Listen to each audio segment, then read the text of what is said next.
오늘 본문 말씀을 보면 참 특이한 사건이 나옵니다. 그렇죠? 참 특이해요. 한편으로 이 말씀을 또 이해하기가 쉽지 않을 수 있는 부분이 있어요. 우리는 누구보다도 예수님의 인격을 믿는 사람들입니다. 그렇죠? 그분이 가지고 있는 천국의 가치와 생명의 풍성함, 정말 우리를 축복하기 원하시는 그 예수님의 그 마음을 다 인정하고 그분의 인격에 감동받고 그러는 사람들이죠. 그런데 오늘 말씀을 잘못 보면 참 오해하기 쉬운 말씀입니다. 여러분이 잘 아는 메마른 무화과 나무, 죽게 되어지는 무화과 나무, 더 심하게 말할까요? 저주받은 무화과 나무, 어떤 분들 그렇게 이야기도 하는데 그렇게 예수님의 말씀으로 다 뿌리째 시들어버린 이 무화과 나무가 사건에 나오는 거예요. 자, 우리 본문 말씀을 통해 주시는 주님의 음성을 함께 잘 들었으면 좋겠습니다. 먼저 한번 볼까요? 첫 번째 같이 읽어보겠습니다. 시작. 모든 주권은 우리 주 예수님에게 있습니다. 한 번 더 시작. 모든 주권은 우리 주 예수님에게 있습니다. 특히 무신론자들 가운데는요, 본문의 이 사건 때문에 책까지 쓴 사람도 있어요. 그럼 나는 왜 크리스천이 아닌가? 그 중에 가장 근거로 든 이유 중에 하나가 이 사건을 들고 있습니다. 무슨 말이냐면 여기에는 예수님이 상식적이지 않다는 거예요. 예수 그리스도가 그렇게 인격적이지 않다는 거예요. 정말 과연 그럴까요? 다시 말해서 이런 거예요. 예수님이 지금 배가 고프셨어요. 그렇죠? 배가 너무 고프셨어. 그래서 멀리 바라다 보니까 입이 무성한 무화과 나무가 있어요. 야, 얼큰이 다음 열매가 있겠구나. 근데 성경 말씀에 뭐라고 나왔냐면 때가 아니라 그랬어요. 그렇죠? 여기에 정당성이 있는 무화과 나무라는 거죠. 때가 아닌데 무슨 열매가 있어. 그런데 예수님이 가셔가지고 보니까 열매가 없어. 그래가지고 너무나 화가 나고 기분 나빠가지고 배고파가지고 예수님이 저주해서 죽였다. 이런 해석이에요. 충분히 그럴 수 있죠. 그렇죠? 충분히 그럴 수 있어요. 여러분, 그런데 그거 아세요? 사람은요, 우리가 생각해봅시다. 자기 수준을 넘어서서 그 문제를 해석하지 못해요. 제 생각엔 아마 이 사람이 배고프면 못 참는 사람이었을 거예요. 네? 배고프면 못 참아. 네, 그냥 이분의 취약점은 막 그런 화가 나. 여러분, 배고프면 화가 나는 사람들 있죠? 조심하셔야 돼요. 네? 정말 조심하셔야 돼요. 배고프면 막 독이 나가는 사람들 있잖아요. 막 못 견뎌가지고 정말 조심하셔야 돼요. 여러분, 이 사건은 그 주님의 그 모습을 보여주는 것이 결코 아니에요. 무슨 말이냐면 잘 좀 이해할 필요가 있고, 지금 이 사람들은 뭘 이해 못하냐면 이스라엘에서 무화과 나무가 자연적으로 어떻게 이것이 열매가 맺혀지고 또 어떻게 수확하게 되는지 이런 부분을 정확한 이해를 못해서 그래요. 또 한 가지는 주님의 본래 의도를 깨닫지 못해서 그래요. 첫 번째, 이스라엘에 가보면 사실은 6월, 7월달 이때 무화과 열매를 많이 수확하게 되어져요. 그런데 이때만 열매를 수확하는 게 아니에요. 3, 4월 봄에도 수확하게 되고요. 9월달 전후에서 수확하게도 되고요. 그렇게 되어져요. 아주 우리가 그때를 정확히 가장 많이 열매를 맺는 때가 언제냐면 6, 7월달입니다. 그렇지만 3월달, 4월달에 가서 열매를 먹기도 하고요. 9월달에 가서 먹기도 하고요. 성지순례를 하거나 이런 사람들은 다 알고 있습니다. 그렇게 먹기도 해요. 그것을. 특히 무화과나무의 특징이 뭐냐면 잎이 많으면요, 잎과 열매가 관계 있어요. 신기하게도 잎이 많다 그러면 열매가 반드시 있어. 무화과 나무. 근데 예수님 머리서 바라보니까 잎이 아주 그냥 풍성한 거예요. 또 그때 어때요? 40절 기간 예수 십자가 지시기 전이니까 이런 기간들일 거예요. 그러면 봄이란 얘기죠. 열매를 얻을 수 있어요. 그래서 예수님께서는 가서 잎이 풍성하니까 당연히 있겠거니 하고 지금 열매를 드시고 싶었던 거예요. 주님도 얼마나 배고프셨을까? 얼마나 사역을 많이 하시니까, 그렇죠? 너무 배가 고프죠. 그래서 먹으러 갔는데 없었다고요. 그래서 예수님께서 거기서 이 무화과 나무를 꾸짖으신 거예요. 자, 그런데 여러분, 주님이 꾸짖으셨다. 무슨 말인가요? 그런데 그렇게 순종하고 내말아 버렸더라. 모든 것을 다스리는 주권이 예수 그리스도에게 있는 것을 보여주는 거예요. 주님이 식물도 다스리시는 거예요. 심지어 돼지떼에게 귀신이 우리가 돼지떼에 들어가게 해주세요 그랬더니 수천 마리의 돼지가 죽고 말잖아요. 무슨 말인가? 주님께서 이 모든 것도 다스리신다. 심지어 어때요? 바다도 잔잔히 하시잖아요. 바다도 다스리시는 분이라는 것이, 자연도 다스리시는 주님께서. 근데 또 가장 강력한 게 무엇이죠? 성경을 보면 너무 놀랍게도 죽은 자들이 살아나요. 살리세요. 여러분, 어느 책에게 거짓말을 많이 쓸 수 있을까요? 제가 전에 한국에 있을 때 어떤 분이 목회자가 된 불교에서 주지에서 변해서 예수 믿은 분의 간증을 듣고 그런 적이 있었어요. 은혜 받은 적이 있었는데, 이분은 주지 아주 불경도자 외우고 그런 분이에요. 오랜 세월 동안 불교에서 아주 큰 고행도 하고 그런 사람이에요. 근데 죽을 병에 걸렸어요. 이게 죽을 수밖에 없어요. 그런데 마지막 때 그 생각이 나더라는 거예요. 아니, 성경에 예수란 분은 사람을 살린다 그러는데, 그러면서 사도행서 읽기 시작한 거예요. 부처님은 사람을 못 살리죠. 부처님은 그냥 해탈만 하라 그래. 그냥 그 경지에 가라고만 말씀하셔. 아무것도 해답을 주시 않냐. 네가 해탈의 경지가 된다. 이 가르나다 중생아, 내가 이것을 벗어나야 된다. 그런데 지금 여기서 벗어날 길이 없다는 거예요, 자기는. 그런데 그 예수님은 사람을 살렸다는, 왜냐면 주지들도 성경 이야기를 어느 정도 알고 있으니까 사복음서 읽기 시작한 거예요. 야이로의 딸이 살아났어요. 달리다쿰 살아났어요. 소녀야 일어나라. 나인성의 과부의 아들에게 일어나라 그랬더니 살아났어요. 죽은 나사로야 살아나와라 그러니까 살아나왔어요. 그렇다면 그 예수 그리스도께서 나도 치유하실 수 있을 것이다. 그래서 잘 알지 못하는 예수님 하나님께 기도했던 거예요. 그런데 그 하나님이 예수 그리스도의 은혜로 그를 치유하시기 시작하시고 완전하게 치유해 주신 거예요. 그래서 그렇게 오랫동안 살아있으면서 이제 신학을 하고 공부를 하고 복음을 전해요. 근데 이분은 특히 보니까 제가 고등학교가 있던 학교가 그 옆에 바로 조계사가 있어요. 조계사라고 하는 큰 절이 있습니다. 불교의 조계 중에 어떤 본산제라고 할 수 있죠. 그런데 그 앞에 가서 복음을 전해요. 스님들한테, 승려분들한테.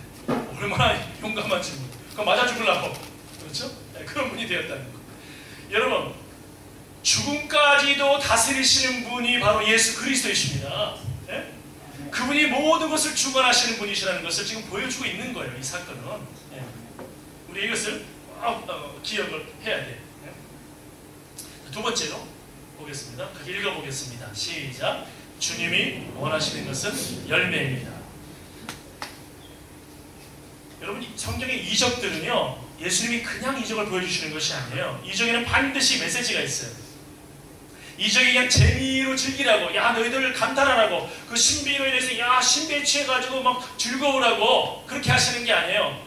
여러분, 예수 그리스도께서 이 세상에 오신 것도 우리가 그리스도 안에 있는 하나님 안에 있는 생명의 즐거움이지, 우리가 낭만적인 즐거움, 단순하게 그냥 우리가 오락을 하듯이 하는 즐거움, 그것을 주시려고 오신 게 아니에요. 여러분, 예수 믿는 사람들은 가끔 가다 보면, 죄송합니다, 낭만 자객들이 많아요. 예수를 낭만적으로 믿으려는 거예요. 예수 믿으면 처음 가니까 좋다더라. 아, 좋구나. 유람선에 타서 예수 믿으려고 그런 생활하는 사람들이 적지 않아요. 제가 과거에 그 교회에서 이제 첫 번째 전임 전도사 사역을 할 적에, 합동측에서 강도사라 그러죠? 제가 했던 교단은 전임 전도사라고 했습니다.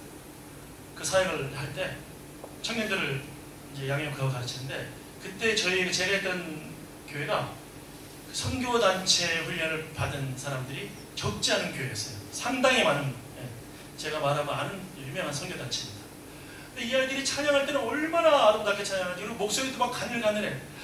우리 주님을 찬양합니다. 할렐루야. 그래서 찬양을 해. 목소리도 막 가늘어지고 홀리해지고 막 그래요. 우리 하나님을 정말 높여드립니다 하면서 얼마나 그냥 열심히 하는지 몰라. 2시간 3시간 찬양하고 기도하고. 그런데 얘들이 어디 가서 뭘 도우려고 하면, 어디 가서 선교 가려고 하면 애들이 힘이 없어. 힘이. 우리 이번에 네팔 선교 갔다 그랬죠. 가서 노동하고 그랬어요. 이거 쉬운 게 아니에요. 근데 뭐 가면 힘이 없어 애들이. 애들이 막 힘들어. 그리고 예배 시간에 찬양하는 것만 열심히 하려고 그래. 예? 그런 거 하기 싫은 거야. 여러분, 우리 예수 믿는 게, 은혜 받는 게, 예수 만난 구원 받은 게 낭만적인 거 유람선에만 타 있는 게 아니라 항공모함에 타 있는 거예요, 여러분. 그런데 중요한 게 있어요. 영적 전쟁 항공모함이지만 맨날 전투만 하는 게 아니에요. 그 안에 좋은, 여러분 그 안에 보면 뭐 오락시설들이 많이 있어요. 당구장도 있고 뭐도 있고 잘 즐기더라. 얼마나 잘 되는지 몰라요. 예? 그냥 전투만 하는 것도 아니고 그냥 낭만적으로 사는 이런 섬도 아니에요. 그렇지만 영적 전쟁을 하기 위한 항공모함처럼, 그리고 그 안에서 충분한 쉼을 가질 수 있는 것들이 많이 있어요. 그러나 중요한 게 뭐냐? 예수 믿는 거 단순히 나만 즐거우려고 하나님께서 부르신 것도 아니고 기적을 주시고 이적 주시는 거 절대 아니라는 거예요. 이적엔 반드시 메시지가 있다. 그것이 뭐냐? 주님께서 진짜 원하시는 것은 열매를 원하신다는 걸 보여주는 거예요. 열매를. 그럼 또 어떤 사람들은 착각을 해요. 열매면 그래, 맞아, 성공해야 돼. 이렇게 저렇게 해야지 내가 성공해야지. 여러분, 그런 성공, 가시적인 성공, 어떤 뭐 세상에서 얻어지는 바라보는 그런 것을 열매라고 주님은 인정하지 않으세요. 그걸 말씀하시는 게 결코 아니라는 거예요. 주님이 말씀하시는 열매는 사실은 본질적인 열매예요. 진짜 열매를 원하시는 거예요. 그걸 원하셔요, 주님께서는. 네. 항상 성경을 해석할 적에는 그 단편적으로 그 부분을 잘라가지고 이해하려면 굉장히 위험한 자의적인 해석에 빠지기 싫어요. 항상 성경 말씀은 그 앞과 뒤를 항상 살펴보면서 전체를 보면서 나가야 돼요. 오늘 말씀의 사건을 보니까 어떤 사건이 나오죠? 종교 지도자들이 성전에서 이방인의 뜰에서 이제 장사하는 사람들이 있는데 그 사람들한테 판을 깔아주고 재물을 팔게 해줍니다. 그리고 재물 파는 거 필요해요. 근데 예수님께서 난리내시 성전을 정화시킵니다. 막 채찍 휘두르시고 주님께서 의로운 분노를, 정의의 분노를 바라시죠. 네? 이유가 있어요. 이게 뭐냐면 종교 지도자들이 그걸 열어준 다음에 그 사람들한테 자신의 이익들을 막 취했어요. 뒤에서 막 서로 딜을 하는 거예요. 내가 여기 좋은 자리 열어주면 여기서 얼마 줄래? 그래가지고 그냥 그 이익들을 많이 취하고, 또 파는 사람들은 더 많은 것을 비싸게 팔아가지고 그래가지고 돈을 또 가져가야 되니까 하나님 앞에 원래 재물되고 희생되려고 하는 재물 드리는 거룩함이 다 사라져버리는 거예요. 네. 주님께서 그래서 내 집은 만민이 기도하는 집이다. 교회는, 성전은 바로 만민이 기도하는 집이다. 하나님과의 거룩한 교제로 들어가는 곳이다. 네. 이렇게 예수님께서 말씀하신 거예요. 여러분, 성전에 화려함이 있어요. 잎사귀가 무성한 것처럼 성전에 화려함이 있어요. 또 제사장들, 대제사장들 옷이 얼마나 화려합니까? 그 화려함이 있지만 잎사귀가 무성하지만 뭐가 없어요? 본질적인 열매가 없는 거예요. 지금 자체가. 네? 본질적인 열매가. 이것을 지금 예수님께서 책망하시는 거예요. 여러분, 무화과 나무는요 사실 이스라엘을 상징합니다. 네. 지금 그 당시에 이스라엘의 모습이 어떠한 모습이었는지 지금 보여주는 거예요. 네. 너희들에게 정말 이 열매가 없구나. 네. 지금 말씀하고 계신 거예요. 오늘 본문 말씀과 이어지는데 그 앞에, 바로 앞에 11절에 어떤 사건들이 나오냐면 예수님이 나귀 새끼를 타고 예루살렘에 입성하십니다. 왕이 나귀 새끼를 탔다. 벌써 메시지가 있지 않을까요? 겸손의 왕이라는 거죠. 어떻게 나귀 새끼를 타십니까? 예수님께서. 저는 이 나귀가 얼마나 힘들었을까 싶어요. 나귀 새끼가. 나귀 새끼가. 네? 그래도 그 나귀 새끼는 예수님 때문에 가장 위대한 만왕의 왕을 함께 가니까 얼마나 큰 영광을 얻은 겁니까? 네? 여러분, 사람들이 난리 났어요. 호산나 호산나 다윗의 자손이요. 난리가 났어요. 막 그냥 뭐 종려나무를 흔들고 뭐 이불 깔고 난리 났어요. 너무너무 흥분하고. 이유가 있습니다. 이들은 예수 그리스도를 통해서 자신들이 영광을 얻을 거로 생각했어요. 예수님이 행하시는 기적을 봤어요. 오병이의 기적을 행하시는 것을 보았어요. 모든 것을 정말 채워주시는 저분이야말로 진짜 메시아구나. 우리가 한 번도 보지 않은 기적이 나타났구나. 야, 이제 우린 다 살았다. 정말 구약에서 예언한 바로 그 메시아가 바로 이분이구나. 네. 그들이 환호도 많고 누리고자 하는 그 잎사귀를 막 흔들고 그러면 풍성했지만 그 안에 정말 열매가 없었어요. 네. 여러분, 진짜 그 열매는 무엇일까요? 주님이 정말 원하시는 그 열매가 무엇입니까?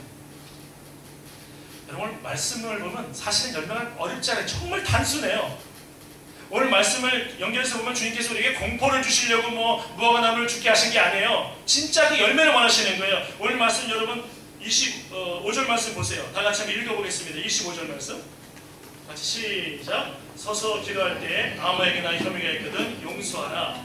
그리하여 하늘에 계신 너희 아버지께서도 너희 허물을 사하여 주시리라. 주님이 정말 원하시는 것은 이 열매, 사랑의 열매, 정말 섬김의 열매, 정말 예수 그리스도께서 나귀 새끼를 타고 오신 것처럼 만왕의 왕이 그렇게 낮아지신 것처럼 그렇게 섬겨주는 이 열매, 이걸 원하시는 거예요. 여러분, 지금 우리 교회들의 문제들이 무엇일까요? 한국교회만의 문제가 아니라 우리들의 문제, 나의 문제 무엇일까요? 다른 거 보지 말고 나의 문제 무엇일까요? 우리가 너무 부유해졌어요. 라오디게아 교회가 되고 말았어요. 내가 너무 부유하다고 착각하고 있는 거예요. 내가 너무 잘났다고 착각하고 있는 거예요. 여러분, 착각하지 마세요. 우리의 판단은 너무나 실수가 많습니다. 우리의 생각은 너무나 오염되어 있습니다. 너무나 부족해요. 예수 그리스도 아니면 가능성이 도대체 없는 존재가 바로 우리 자신입니다. 여러분, 주님께서 정말 원하시는 열매가 있습니다. 바로 이 열매를 원하시는 거예요. 이 열매. 여러분 가운데 하나님의 은혜로 건강에 회복된 분들이 계실 거예요. 그렇죠? 정말 위기에서 구원되신 분들이 계실 거예요. 여러분, 정말 감사한 거예요. 이거 복입니다. 그런데 그것이 만약에 바로 본질적인 열매, 정말 사람들을 섬기고 축복하고 사랑하고 정말 이것으로 나아가지 않으면 여러분, 이것은 열매가 아니에요. 오히려 더 위험할 수도 있습니다. 이 위기에서의 구원이 위험할 수도 있다는 거예요. 제가 아는 교수님이 강의하시다 그런 말씀 하시더라고요. 옛날에 당신이 세상의 역사를 비참하게 바꾼 죄인이라는 거예요. 아, 왜 그러신데요? 그랬어요. 근데 영국에서 유학할 때, 아니 당신이 아니고 그 영국에서 유학할 때 그 홈스테이 했던 그 집주인이 그 얘기를 하더라고요. 당신한테.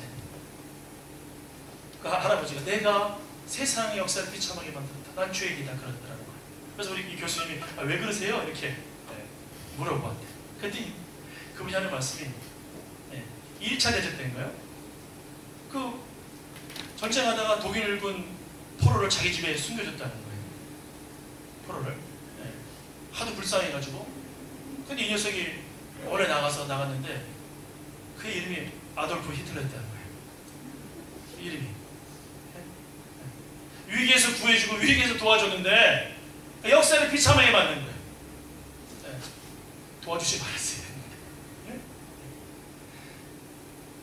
여러분, 우리가 정말 이 사람이 히틀러도 마찬가지죠. 여러분, 우리가 정말 다른 사람을 위기에서 구원받았을 때 정말 그 본질을 회복하지 않으면 정말 많은 사람을 파괴시킬 수도 있는 위험이 있다는 거예요. 여러분, 어떤 분들은요 정말 부자가 된 사람들이 있어요. 신기하게 정말 희한해요. 어떤 사람들은 돈이 안 모여. 어떤 사람들은 돈이 따라다니는 사람들이 있어요. 희한하죠. 이상하게 돈이 막 따라다녀. 그냥 돈이 알아서 따라다녀. 그냥 막 너무 놀라운 사람들이 있어요. 신기하죠. 어떤 분들이 열심히 벌어가지고 이 잘 날라가 돈이. 근데 어떤 분들은 열심히 안 했는데 돈이 막 들어와. 아, 그런 분들이 있을 수 있어요. 제가 MB라고 얘기하는 게 아니에요. 그런 게 아니고 그럴 수 있어요. 그럴 수 있어. 그런데 여러분, 돈이 들어왔을 때 이것이 복이 아닌 건 아니에요. 넓은 의미에서는 복이 맞아요. 본질적인 복은 아니에요. 그러나 넓은 의미에서 복은 맞아요. 그렇지만 이것이 정말 예수 그리스도께서 원하시는 그 열매로 나아가지 않으면 굉장히 위험한 것이 될 수가 있다는 거예요. 심각한 위험을 가져다 줄 수 있다는 거예요. 여러분, 돈 벌고 싶죠? 가지고 싶죠? 근데 왜 가지고 싶은 거예요? 왜 많이 갖고 싶은 거예요? 그 목적이 그리스도의 열매가 아니라면 여러분 위험하다는 것을 아셔야 돼요. 역사가 보여주고 있지 않나요? 가진 자들의 그 재벌이라든지 가진 자들의 그것을 정말 순기능으로 사용하지 않았을 때, 열매로 나가지 않았을 때 문제가 발생, 오히려 더 비참했던 것들 여러분 보지 않나요? 여러분, 이 역사를 통해서 보셔야 돼요. 단순하게 남이 당했냐, 이 나쁜 놈이 이게 아니라 내가 봐야 돼. 내가 조심해야 되고. 주님 원하시는 본질적인 열매. 여러분, 명예와 지위도 마찬가지입니다. 우리는 명예와 지위도 왜 필요한 거예요 도대체? 왜 여러분 높아지는 것이 필요합니까?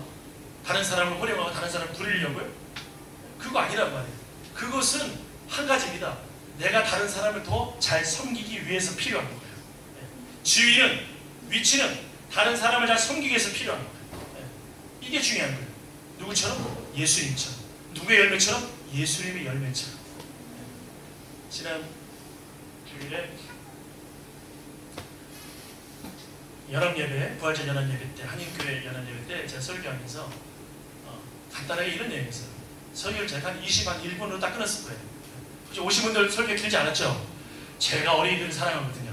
아니 어린이들 다 앞에 두고서 세상에 40분 설교하면 어떡하겠다는 거예요. 애들 앞에 두고. 그래서 애들을 바라보면서 제가 마음에 결단했어요. 목사들은요 욕심이 있어요. 좀 더 길게 해야지. 더 많은 걸 전해줘야지. 그 마음은 귀한데 잘못하면 애들의 영혼이 상처받아. 그래서 제가 애들을 위해서 내가 어떻게 줄일 것인가. 어른들보다 애들을 위해서 그랬어요. 그런데 간단하면서 주셔야 그거예요. 부활의 증인들, 부활 있잖아요. 부활. 부활은요 누가 부활합니까? 아까 말씀드렸지만 낭만적인 부활이 아니고 추상적인 부활이 아니고 실제적인 부활인데, 실제적인 부활은 어떻게 얻어지는가? 예수님처럼 하나님의 미랄이 땅에 썩어져서 그렇게 죽었을 때 여러분 수많은 부활의 열매들을 가지게 되는 거예요. 열매를 맺게 되는 거예요. 우리 예수 믿고 우리가 천국 간다 부활한다? 여러분 맞아요. 그런데 맞는데 내가 단순히 그냥 나는 부활한다 그것을 끝나는 게 아니에요. 내가 정말 그 부활이 내 것이라면 내가 예수님처럼 나도 죽어지는 삶을 살게 되어지는 거예요. 그럴 때 진짜 부활을 경험하게 되는 거예요. 천국도 가게 되어지지만 세상에서도 그 놀라운 부활을 경험하게 되어지는 거예요. 이게 중요한 거예요. 이게 빠져버리면 부활절 예수 부활했습니다 뭐 해피스터 아무 소용없는 거예요.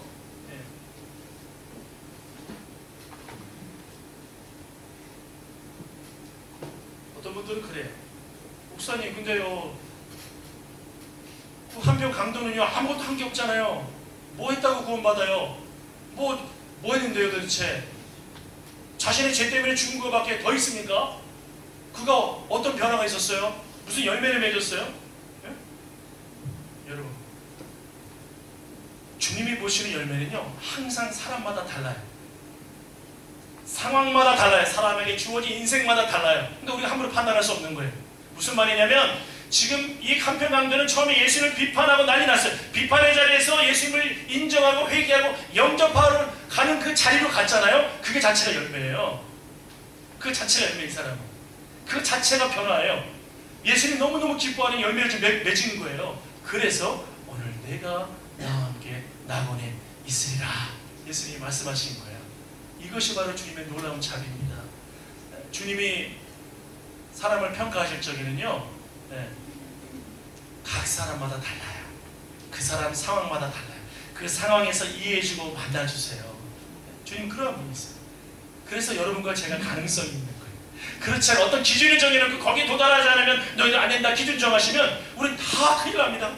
도달하지 못해요. 그런데 내 모습 이대로 주 받으소서. 주님이 내 모습 이대로 내 상황에 맞게 내 상황 속에서 어떻게 그 중심인 주님을 향하고 있는지, 어떻게 주님의 열매를 맺으려고 그래도 변화를 위해서 기도하고 있는지 그 마음을 보시고 주님께서 구원해 주시는 거예요.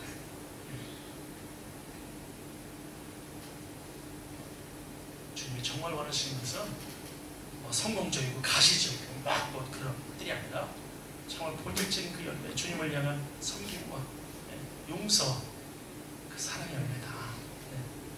꼭 기억하시기 바랍니다. 세 번째 같이 한번 보겠습니다. 같이 읽겠습니다. 시작.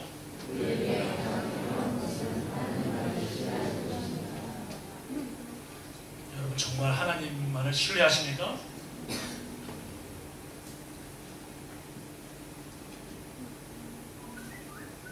(22절) 말씀을 보면 이 사건의 전체를 종합하면서 예수님께서 주시는 메시지가 있어요. 다시 말씀드리지만 예수님이 공포감을 조성하시려고 이 말씀을 주시는 게 아니라는 거예요. 네? 네. 쭉 이 사건에 대해서 이끌어 가시면서 마지막에 결론적으로 제자에게 베드로에게 말씀하시는 22절에서 예수께서 그들에게 대답하여 이르시되 하나님을 믿으라. 하나님을 정말 믿으면 이 산이 옮겨져서 바다에 빠지라고 해도 그렇게 될 것이다. 이렇게 말씀하시는 거예요. 이것은 무엇을 의미하냐면 이 그림의 그림 언어예요. 그렇죠? 이것은 무엇을 의미하냐면 정말 하나님을 믿으면 어떻게 산이 지금 저 산이 옮겨져서 바다에 들어갑니까? 말도 안 되잖아요. 그렇죠? 말이 안 돼. 말이 안 되는 거예요. 그런데 하나님이 행하시면 그 믿음 가운데 분명한 하나님의 역사가 있다는 거예요. 저는 제가 어렸을 때 읽었던 신앙의 간증책이 있는데 하나 아직까지도 제가 기억하면서 제가 믿고 있는 게 있어요. 참 너무나 좋아요. 그게 어느 동네 좀 이렇게 지능이 떨어지는 친구가 예수님을 믿은 거예요. 예수님을. 근데 이 말씀을 무엇인지 원하는 대로 구하라. 그 다음에 이루랴. 산이 바다로 옮기라면 옮겨진다. 좀 이제 지능이 떨어지는 이 친구가 예수님 믿으면서 너무 좋은 거예요. 그게. 근데 그냥 뭐 이적 일이 아니라 자기가 너무 불편한 거예요. 교회를 가려면 너무 불편해. 옛날에 그거 아시죠? 주기철 목사님도 4시간, 6시간을 걸어가셔서 설교하셨어요. 우리 너무 편하게 살고 있잖아요. 그렇죠? 네. 너무 편하게 예수 믿는 게 사실은. 네. 산이 있으면 산을 넘어서 이렇게 간단 말이에요. 막 10리, 이런 4km, 8km 이런 것은 그냥 기본으로 걸어가는 거예요. 8km, 10km 그냥 걸어가는 거예요. 걸어갔다고. 네. 제가 지리산에 산청이라는 지역 가서 단기 선교를 했어요. 해마다 가서. 근데 그 아이들을 보니까 거의 한 10km를 산골짜기 10km를 걸어오더라고요. 그리고 또 그렇게 돌아가. 그런데 어떤 아이들은 검정 고무신을 신고 세상에 마라톤을 하더라고. 뛰어가지고 교회 오고 또 가고. 체력이 얼마나 좋은지 몰라요. 네? 대단하더라고요. 네. 근데 이 친구도 계속 그렇게 오랜 시간을 막 산을 넘어다니고 교회를 다니다 보니까 너무 불편하니까 이 말씀을 보고서 믿고서 기도한 거예요. 하나님, 제가 좀 교회 생각에 산 좀 없애주세요. 하나님을 믿습니다. 기도한 거예요, 얘가. 그래서 전도사님한테도 얘기한 거예요. 전도사님, 분명히 하나님이 말씀이 계시게 될 줄로 저는 믿습니다. 전도사님이 걱정이 생긴 거예요, 설교하면서. 야, 이놈아, 이건 그냥 주님께서 좀 비유로 말씀하신 거고, 이거 여기 뜻이 있는 건데, 의미가 있는 건데, 근데 뭐 얘한테 안 돼 임마 그런 거 다 생각하지 마 이럴 수도 없잖아요. 걱정이 되는 거예요, 전도사님은. 전도사님 믿음이 없어. 얘는 믿고 있어. 이 산이 없어질 줄 믿습니다. 뭐 기도하고 말이야. 세상에. 그런데 나중에 정말 그 기적 같은 일이 발생해요. 도로를 뚫으려고요. 산을 깎아버렸어요. 산이 없어져 버렸어요. 그러나 얘는 하나님이 나에게 기도 응답하셨습니다. 전도사님을 회개하고. 네? 전도사님 회개한 거예요. 참 클래식한 옛날 이야기 같지만 저는 시사하는 바가 분명히 크다. 하나님이 분명한 메시지를 주고 계시다. 여러분, 하나님을 신뢰하는 곳에 역사가 나타납니다. 네? 하나님을 정말 믿는 그곳에 역사가 나타나요. 여러분, 그래서 예수님께서 말씀하시는 거예요. 내가 바로 그 모든 것을 다스리는 자다. 주관하고 있다. 내가 이 모든 것을 새롭게 할 수 있다. 너에게 정말 필요한 것은 믿음이다. 내가 정말 믿으면 그 가운데 믿음의 역사, 믿음의 열매가 나타난다. 지금 말씀하시는 거예요, 여러분. 우리가 말씀을 통해서 잃어버리지 말아야 돼요. 중요한 부분이라는 거죠. 하나님을 신뢰할 때 그 모든 것이 여러분 새로워질 줄로 믿습니다. 예? 여러분, 두려워하지 말고 믿음으로 구하십시다. 예? 두려워하지 말고 믿음으로. 예. 여러분, 믿으면 구할 텐데. 오늘 제가 기도하면서 좀 회개했어요. 하나님이 제 마음도 책망하시는 것 같더라고요. 찬양하면서 저 은혜 받으면서 제가 기도하면서 저는 이제 기도하다가 제가 가끔 이렇게 자기 방언으로 기도할 때가 있어요. 네. 근데 하나님께서 제 마음에 그런 마음 주시는 것 같아요. 야, 이 말씀이 지금 하나님을 신뢰하라고 지금 말씀인데 너 정말 그만큼 나를 신뢰하고 있니? 이 마음을 확 주시는 것 같아요. 순간적으로 제가 깜짝 놀랐어요. 나에게 주시는 말씀이구나. 우리 모두에게 주시는 말씀이구나. 내가 정말 신뢰하면 이것을 위해서 믿음으로 기도할 텐데 정말 네가 믿음으로 기도하고 있니? 책망을 받더라고요. 여러분, 우리가 기도하지 않는 것은 한 가지입니다. 예수 그리스도께서 그 문제를 해결할 수 있다고 100% 전적으로 신뢰하지 않기 때문에 그래요. 우리가 기도하지 않은 이유는 한 가지입니다. 우리가 그 기도를 통해서 하나님께서 역사하신 것을 경험해보지 못해서 그래요. 여러분, 저와 함께 이 시간 함께 결단합시다. 예수님이 분명히 말씀하시는 거예요. 이 사건을 통해서, 이 이적을 통해서 마지막의 결론이 뭐냐? 하나님을 믿으라는 거예요. 네? 여러분, 믿음으로 기도합시다. 따라해봅시다. 믿음으로 기도하겠습니다. 하나님만을 신뢰하겠습니다. 여러분, 바로 거기에 하나님께서 놀라운 역사를 주실 줄로 믿습니다. 성령님이 여러분의 기도를 돕고 계십니다. 같이 한번 기도하겠습니다. 하나님 아버지, 정말 죄송하고 부끄럽습니다.